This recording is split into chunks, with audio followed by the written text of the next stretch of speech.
한가위 연휴가 시작되었습니다. 한가위 하는 인사가 있어요. 보통 한가위에는 더도 말고 덜도 말고 한가위만 가더라 이렇게 인사를 하지요. 옛날부터 이 인사를 해왔던 것은 이 한가위 추석이 참 풍요로운 시기였기 때문에 그럴 겁니다. 또 가장 큰 명절이기도 했고, 그래서 이때의 넉넉함, 이 마음들 그리고 풍요로움들을 함께 계속 나눌 수 있으면 좋겠다, 그것을 누릴 수 있으면 좋겠다 하는 마음에 이런 덕담을 주고받았습니다. 하지만 덕담처럼 또 우리의 이 소원처럼 우리 인생에 그렇게 늘 넉넉하거나 또 풍요롭진 않습니다.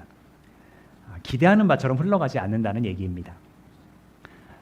세상살이가 내 마음처럼 되지 않는다는 건 사실 참 당연한 말이기도 한데요. 그 당연한 것이 받아들여지지 않을 땐 참 속이 상합니다. 안타깝게 그지없고요. 이를테면 누구나 아프지 않고 건강하길 바라지만 크고 작은 질병에 아프고 또 걱정을 합니다. 생업을 갖는 것도 그렇습니다. 내가 원하는 일을 하면서 즐겁게 일하면서 많이 벌어서 멋지게 살길 바라지만 이 세 박자 갖추기 참 어렵습니다. 신앙의 측면도 그래요. 신앙, 곧 절대자를 의지하면서 내가 원하는 바를 이루고 그 절대자의 힘으로 늘 평탄한 삶을 살길 바라지만 사실 기독교는 이런 신앙을 신앙의 전부라고 말하지 않거든요. 지난주에 나눴던 말씀 중에 히브리서 말씀에 이런 말씀이 있어요. 어떤 이들은 믿음으로 나라를 정복하기도 하고 또 정의를 실천하고 약속된 것도 받고 사자의 입을 막고 불의 위력을 꺾고 막 이런 놀라운 일들을 행했습니다. 심지어 죽었다가 부활한 가족을 다시 맞이하기도 했어요. 근데 또 어떤 이들은 고문을 당하기도 했고요. 조롱을 받기도 했고요. 채찍을 또 결박을 당하기도 했습니다. 믿음의 조상이라 하는 이들, 참 그 믿음으로 위대한 일들도 했지만 그 믿음을 갖고 있던 탓에 말 못할 고난과 고통을 겪기도 했습니다. 대단한 믿음을 갖고 있다면 그 고난과 고통의 순간에 왜 벗어나지 못했을까요? 그들은 왜 그것을 감내하고만 있었을까요?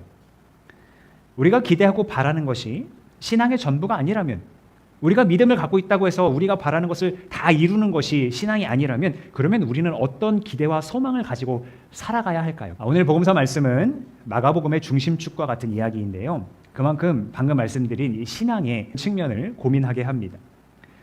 일단은 오늘의 이야기가 왜 마가복음의 중심축이라고 하는지 그것부터 살펴볼게요. 오늘 이야기의 배경이 되는 장소는 빌립보의 가이사랴라는 곳입니다. 그곳에서 예수님은 제자들에게 자신이 누구인지 물으셨어요. 왜 대뜸 그것도 이방 땅에서 자신에 대해 물으셨을까요? 내가 누구이냐라고 물으신 그 질문은 사실 의미가 매우 큽니다. 먼저는 사람들이 예수님을 어떻게 얘기하고 있는지 우리가 먼저 살펴보면 이 질문의 의미를 더 생각해 볼 수 있는데요. 제자들에게 물으세요. 사람들이 나를 뭐라고 하냐? 그러니까 제자들이 대답합니다. 어떤 사람은 세례자 요한이라고 합니다. 어떤 사람은 엘리야라고 합니다. 어떤 사람은 예언자 중에 한 사람이라고 합니다. 그의 능력과 가르침에 권위가 있었기 때문에 사람들이 그렇게 놀랐다는 것을 알 수 있습니다. 또 우리가 지난번에 본 말씀이기도 합니다만 가장 놀랐던 사람 중에 한 명이 헤롯 왕이었거든요. 헤롯 왕은 자신의 불륜을 지적하는 세례자 요한을 감옥에 가두었다가 참수까지 시킨 사람이었어요. 그런데 예수의 소문을 듣다 보니까 그 권위와 그 가르침이 얼마나 놀라운지 자신이 죽인 세례자 요한이 살아 돌아온 것은 아닌가 할 정도로 그렇게 놀랐었습니다. 자, 그렇지만 예수님에 대해서 세례자 요한이니 엘리야니 또 예언자 중에 한 명이니 사람들이 이렇게 말한다는 것은 사실은 그들이 예수님의 정체를 정확하게 파악하고 있지 못하다 하는 방증이기도 합니다. 그래서 예수님은 이제 콕 집어서 제자들에게 물으세요. 그럼 너희는 나를 누구라고 하느냐? 아마 제자들도 사람들과 비슷하게 생각하고 있었겠습니다만 베드로가 그 틈을 비집고 사뭇 놀라운 대답을 합니다.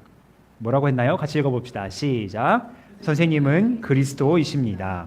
자, 다시 생각해보면 이 질문과 대답이 오고 가는 빌립보의 가이사랴라는 곳은 이렇게 쉽게 질문을 주고받을 수 있는 그런 장소가 아닐 수 있습니다. 가이사랴 빌립보는 뭐냐면 빌립이 가이사랴에게 바친 도시다 하는 거예요. 가이사랴가 누굴까요? 예, 황제입니다.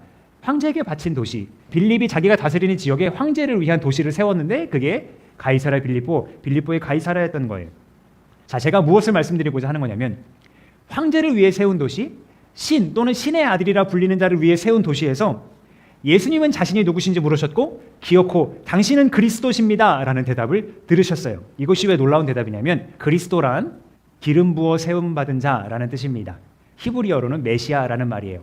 메시아, 그리스도, 기름 부음 받은 자는 누구였냐면 예언자, 제사장, 그리고 왕이었습니다. 다시 말해서 이 빌립보의 가이사랴, 로마 황제를 위해서 세운 그 도시에서 황제가 신의 아들이 아니라 나사렛의 가난한 목수 이 예수가 진정한 신의 아들이고 왕이다라는 사실이 제자들과 예수님의 대화 가운데 선포가 되었던 겁니다.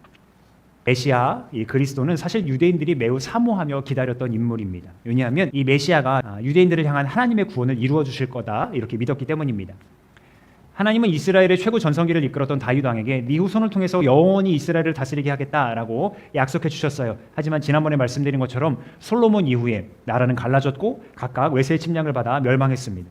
이방 나라의 포로로 끌려가고 전 세계로 흩어져서 살았는데 그렇게 살다가 다시 가나안 땅으로 돌아왔을 때 그 땅은 식민 지배를 받는 땅이 되어버렸습니다. 그러니 유대인들은 얼른 자신들을 해방시키고 그 땅에서 영광을 회복시켜줄 메시아를 손꼽아 기다리고 있었어요. 제자들도 유대인들이었으니까 그 개념에 익숙했습니다. 그래서 예수님을 그리스도, 메시아다라고 고백한 그 이면에는 그가 군사적으로, 정치적으로 강력하게 리더십을 발휘해서 그 가나안 땅을 식민 지배하고 있는 로마를 빨리 물리쳐내고 자신들을 해방시켜줄 그 인물로 기대하고 있다는 소망을 드러냈던 거였어요.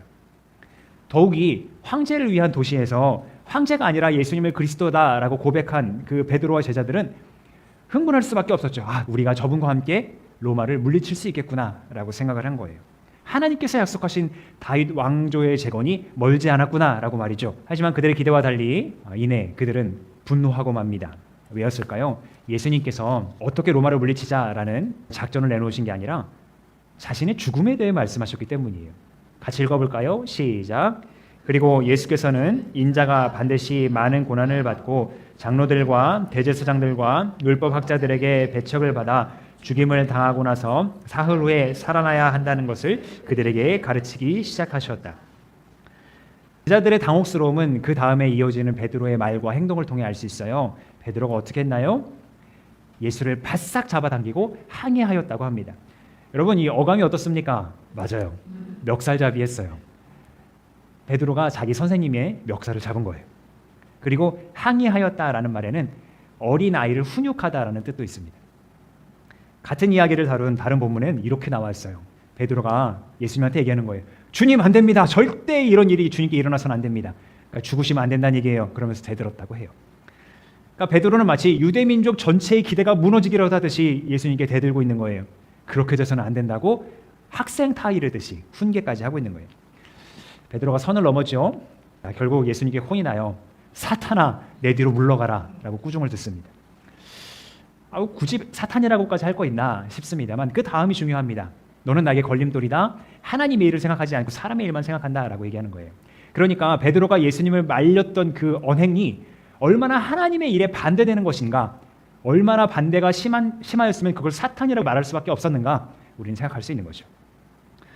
하나님의 계획은 예수님께서 종교 지도자들에게 고난과 또 십자가 죽음을 당하시지만 그것을 견디어내고 다시 살아나심으로써 온 세상을 향한 구원을 완성하시는 데 있었습니다. 그런데 베드로는 하나님의 그런 계획을 유대인만을 위한 정치적인 목적으로 축소해서 이해하고 있었고 실제로 그래야 한다고만 믿고 있었던 거죠. 그래서 예수님을 말렸던 거고 예수님께서는 그런 베드로를 향해 사탄이다라고 꾸짖으셨던 겁니다. 그러니까 이 베드로의 언행이 어떤 모습이었냐면 오늘 서신서 야고보서 말씀에 본 것처럼 마치 혀에 악이 가득했던 것처럼 독이 가득했던 것처럼 베드로는 그렇게 자기도 모르는 사이에 사탄의 앞잡이 노릇을 하고 있었던 겁니다. 이쯤에서 우리는 질문을 던져볼 수 있겠어요. 그러면 하나님의 일과 사람의 일, 하나님의 계획과 사람의 계획, 하나님의 기대와 사람의 기대, 분명 간극이 있는 것 같은데 우린 이 간극을 어떻게 좁힐 수 있을까요?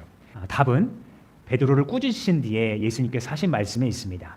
같이 읽어보겠습니다. 시작. 누구든지 나를 따라오려거든 자기를 부인하고 제 십자가를 지고 나를 따라오너라. 아멘. 이 말씀이 기록될 당시에 사실 이 말씀은 문자 그대로 적용되곤 했습니다. 무슨 얘기냐면 로마에서 기독교가 공인되기 전이었잖아요. 그럼 예수님을 믿는 자들에 대한 핍박이 얼마나 무시무시했겠습니까? 예수님을 믿는다는 이유로 십자가 처형을 당하는 일이 정말 비일비재했을 거예요. 그러니까 자기 십자가를 지고 나를 따르라 하는 말은 너희가 십자가 처형을 당할 정도로 고난을 받을 것이다 라는 말씀이었어요. 정말 끔찍하고 무서운 일이에요. 상상하기 힘든 일이에요. 그런 일이니 그 순간을 모면하기 위해 예수님을 부인하는 일들도 많았을 겁니다. 그러나 그런 위협 속에서도 자기 목숨을 소중한 것으로 여기지 않고 그 십자가를 지고 주님을 따르려는 하는 사람들도 분명히 있었을 것이고, 여러분 어떻습니까? 자기 목숨을 아끼고자 하는 것이 본능 중에 본능이잖아요. 그런데 그런 본능적인 기대를 무너뜨리면서까지 하나님의 계획을 온전히 이루신 예수님을 따르고자 할 때 예수님은 뭐라고 말씀하시는 거예요? 오히려 내 안에서 너희가 목숨을 얻을 것이다 라고 말씀하시는 겁니다. 예수님을 따르기 위해 자기를 부인하고 자기 십자가를 지는 대가를 치를 때 우리 사람의 불완전한 계획과 그 기대가 하나님 안에서, 하나님의 사랑이신 예수님 안에서 온전하게 되어서 도리어 생명을 얻게 된다고 말입니다. 오늘 이야기를 시작하면서 안전하고 풍족하고 또 평탄하게 살기를 원하는 게 우리의 본능적인 바람이고 기대지만 삶은 이렇게 기대처럼 녹록지 않다, 이렇게 말씀을 드렸고 또 공감해 주셨습니다. 삶이 그렇게 녹록지 않다는 것 알면서도 신앙이 없는 사람들은 자신이 기대하는 것이 이루어지지 않을 때 운을 탓하면서 불평불만을 합니다. 또 신앙이 있다 하더라도 내가 원하는 것만을 이루어 달라고 하는 어린 신앙은 그 기대가 무너질 때마다 힘들어하면서 시험에 빠지곤 합니다. 여러분, 신앙이 있다고 해서 고난과 역경이 비껴갈까요? 아닙니다. 똑같이 찾아옵니다. 그것을 대하는 마음가짐과 자세가 중요하겠죠. 내 삶에 고난과 역경이 찾아오고 내 기대가 무너졌다고 해서 불평하기에 앞서서 그 고난과 역경을 이겨낸 후에 내 삶 가운데 펼쳐질 하나님의 놀라운 계획을 생각한다면 그 신앙과 삶은 쉽사리 무너지지 않을 겁니다. 오히려 그 고난과 역경을 나를 부인하고 나의 십자가를 질 수 있는 기회로 삼을 수 있습니다.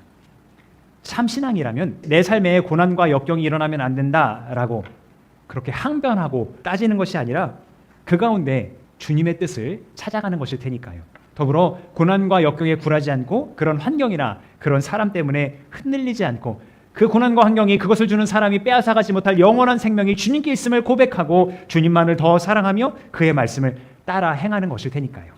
그렇게 나의 목숨과 나의 소망과 나의 계획과 나의 기대를 위해 살지 않고 예수님과 그의 복음을 위해 살아갈 때 우리의 삶은 이 세상의 가치로 재단할 수 없는, 오히려 그 가치를 뛰어넘는 주님 나라의 풍성함과 기쁨과 감사로 가득하게 될 줄 믿습니다. 아멘. 우리 말씀 읽고 같이 기도하겠습니다. 시작. 여러분의 확신을 버리지 마십시오. 그 확신에는 큰 상이 붙어 있습니다. 여러분이 하나님의 뜻을 행하고서 그 약속해 주신 것을 받으려면 인내가 필요합니다. 이제 아주 조금만 있으면 오실 분이 오실 것이요 지체하지 않으실 것이다. 나의 의인은 믿음으로 살 것이다. 그가 뒤로 물러서면 내 마음이 그를 기뻐하지 않을 것이다. 우리는 뒤로 물러나서 멸망할 사람들이 아니라 믿음을 가져 생명을 얻을 사람들입니다. 아멘. 함께 기도하겠습니다.